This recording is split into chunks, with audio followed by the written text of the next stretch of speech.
lovely, lovely. There we go. Well, Louis, Doncaster pulled off the win today, 2-1. Wow. Yeah. Do you know what? For once, you know more than me. I rate that. Okay. Honestly, I've not been with it today. To be fair, I didn't even know Donny were playing. Well, What day is it?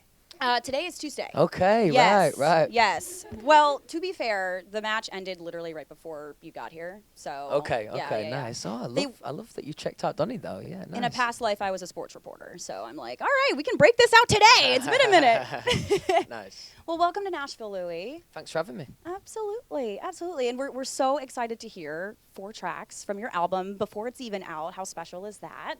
Yay. Yeah, thanks for coming down, guys. By the way, appreciate it. So You're all dead quiet, man. You can talk, you know. Oh, Louis, this whole time we've just been like, how do we even react? We're so excited. Yes, Bethany, the birthday girl here today. Yeah, love that. Yay. Well, to prove how big of fans we are, I do have something for you. This is a 12-year-old unused Louis pencil from 2010. It's mine. The rest of the boys are at my office. Wow. But that's a classic right there. I wasn't sure if you'd ever seen one, or it might have been a while, so I wanted to It's been a bring it for while. you. I mean, I'm not going to lie. Around this era, we made absolutely everything in terms of merch. Yep. Everything. So I'm not surprised that there's a Louis pencil knocking around. Is this for me to keep? That's for you. Wow. All for you. The best Can't wait reason, to use it.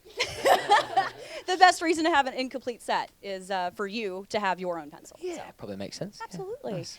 So before we dive into your incredible new music, what I'm so excited to hear is that you have been able to enjoy the process of making your sophomore album more than the first album, because you've got the initial, I guess, like default things that a first album comes along with, all the input and everything. So now creating this next album, what parts of the process specifically are you able to enjoy more now? I think all of it. There's just so much pressure coming out of a band like One Direction, and then trying to find out who you are as an artist. And obviously I had to do that in public. So I was lucky that I had that time in lockdown to kind of clear my head and work out exactly what I wanted everything to sound like and feel like. Mm-hmm. And it just made the whole process so much more enjoyable. The first half of the first album was really stressful, actually. I was really kind of umming and ahhing and trying to find exactly where I was musically. So it gave me a chance on this next record just to really enjoy the writing process, recording the vocals, stuff like that. Whereas on the last album, I was in my head a little bit more, I think. Well, even so, with the way that you had made music even before your first album, there was an album every year, right? Yeah, exactly. And so there was certainly, I'm sure, a pressure to just get the music out, whereas now maybe you can actually take your time with it and have it be stuff that you're proud of. Yeah, exactly. I was definitely conscious of trying to do what I've always done with the band and try and meet like an album a year. And I think I maybe was 3 years into my solo career before, maybe 4. Got a shit memory. When Walls came out. So like, yeah, especially for the first half of that, I was very conscious of time. Whereas this second record, I just wanted to get it right. Mm-hmm. Yeah. And along with this record, you've said that you've really been able to feel like you have become yourself. And that's something that I'm sure all of us dream, like to feel free to be yourself and to realize who that is. I'm sure that's very freeing, but at any point was it intimidating, kind of being like, wow, the thing that we all wait for is actually happening? What is that? How do you process that? It's more exciting, I suppose, because I spent so long kind of treading water and trying to find exactly where my lane was. Yeah, it's just a very fulfilling feeling, really. And then when it comes to what the tracks we're going to hear today, I know you don't want to tell people what they're about. You've said that you want people to make their own interpretations, and that's, in my opinion, the great thing about music is they're your stories and they're so personal to you, but then everybody in this room is going to connect to it, but they're going to connect to it in a different way. You have to be the most researched interviewer I've had on this whole thing. You know the lot, man. I love it. So is that exciting this time around, being an artist and kind of processing the way that your fans aren't necessarily going to, oh, this track is about this, and they can take it for what they want it to be? Yeah, I think so. On that first album, I spoke about absolutely everything and what everything it was about very specifically. But what I wouldn't want to do, you know, if anyone had an opinion on what the song was about and it meant something to them, well, once I've finished writing it and it goes out to the world, it's kind of not up to me what it means anymore. Do you know what I mean? Because music should be about that. It should be subjective. You should be able to make your own opinions on what it means to you. Now that you enjoyed everything so much more this time around, if you could pick one thing that you thought was your favorite part of putting this all together, what would that be? It's probably not happened yet, and it's once the album comes out, and I can gauge the fan reaction and you know, see which songs mean certain things to certain people, and also then after that going into the tour show and playing those new songs live. But in terms of something that's already happened, probably recording the vocals. That is something I enjoy, to be fair. I enjoy being in the studio. Writing's really fun, but there's also a stressful element because you want to get something good every time you're in the studio. Whereas vocals are nice because you know you've written the song and you just got to go and sing it. You've been so involved in writing for your entire music career. What is a way, either recently or just overall, that you think you have grown the most in your writing, whether it's lyrics, whether it's actual music? I think, well, every song you write, you do feel like you become a better writer, especially when you're collaborating with people and working with good writers, you learn stuff from them. But in terms of lyrics, and this is not to say that, you know, a 16-year-old can't write great, fulfilling lyric, but as you mature as a person, you know, your mind starts working in a slightly different way. And I suppose that there is more of a maturity in the lyric, I would say. Right, your stories change as you change and you grow up and you have more grown-up stories to tell. And I think you also have a better idea of who you are as a person, not just as an artist, as a person, and that I think shows in the lyric. Well, your fans are about to hear this music, and I know that you're famously quoted for saying it must be easy being a Niall fan.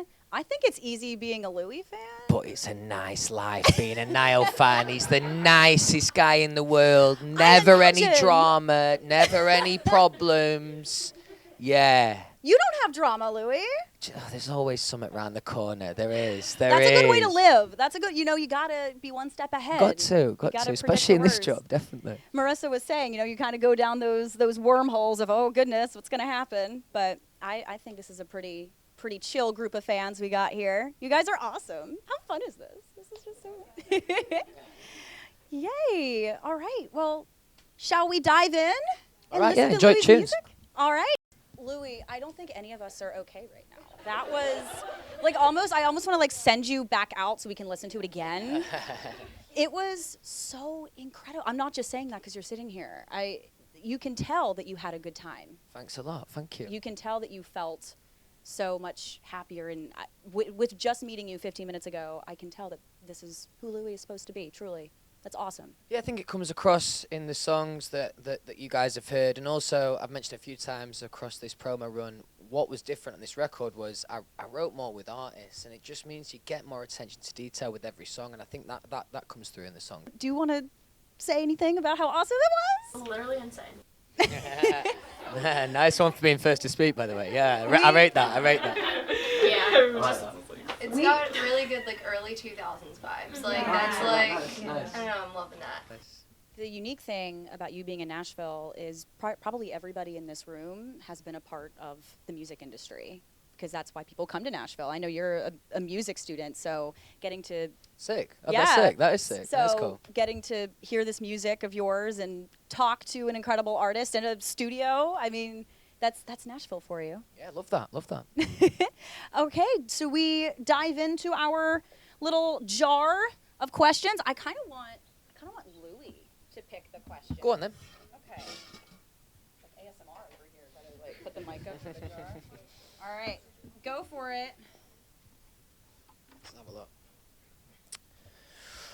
What was your favorite part about making the album? Whose question was that?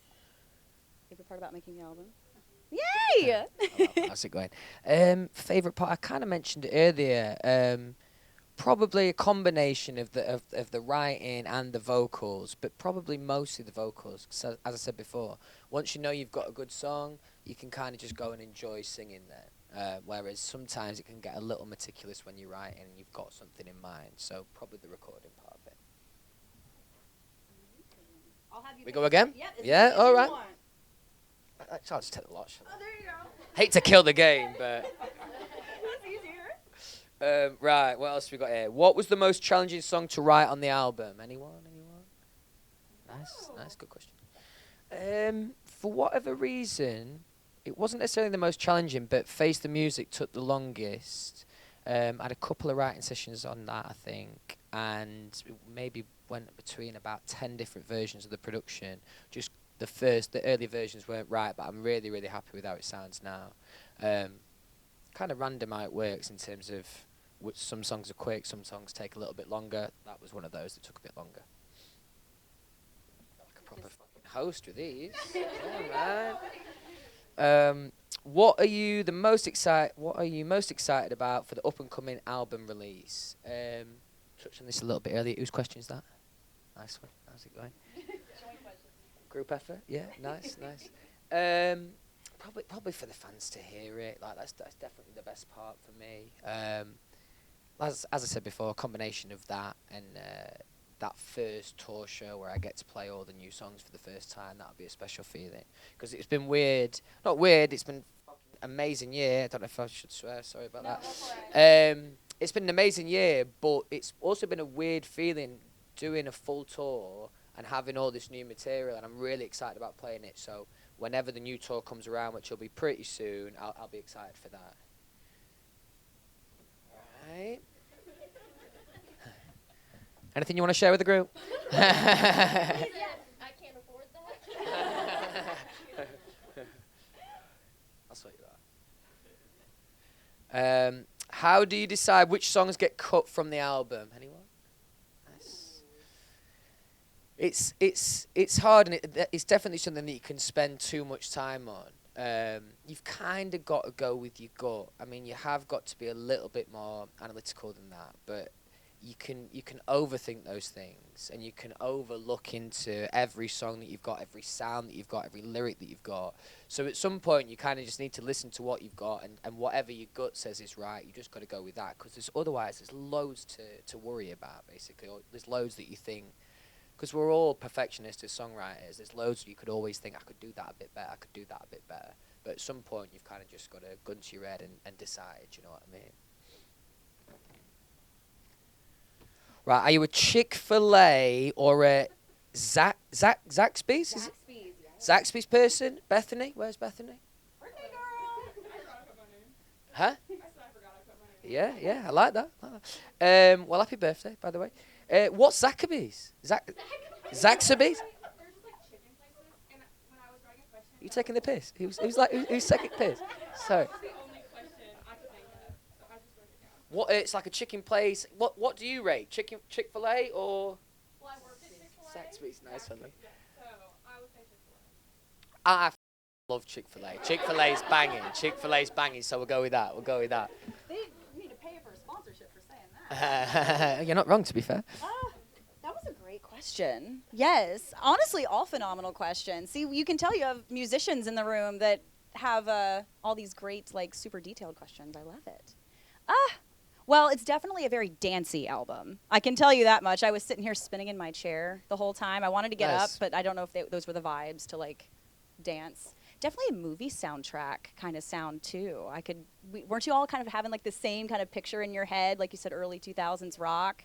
Kind of, like, a little bit grungy. So cool. Yeah, I'm really proud of it. Really proud of it. So doing these things are amazing to kind of gauge reaction on different songs, and just gives me food for thought even on looking to the next record.